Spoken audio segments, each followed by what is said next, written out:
بسم اللہ الرحمن الرحیم۔ دل کی صحت کا ایک مجرب نسخہ۔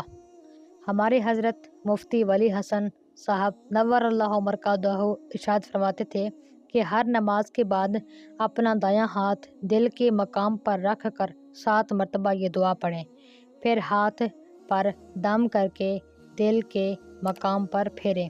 یہ دل کے امراض سے حفاظت کا مجرب بااثر طریقہ ہے۔ اس دعا میں 5 قاف ہیں، ہر قاف دل کے ایک وال کو قوت دیتا ہے، پس 5 وال جاری اور فعال رہتے ہیں۔ دعا یہ ہے: اللہم یا قوی القادر المقتدر قوینی وقلبی۔ یہ دعا ہے۔ اس دعا کو ہر نماز کے بعد پڑھ کے اپنے دل پر پھیر لیا کریں۔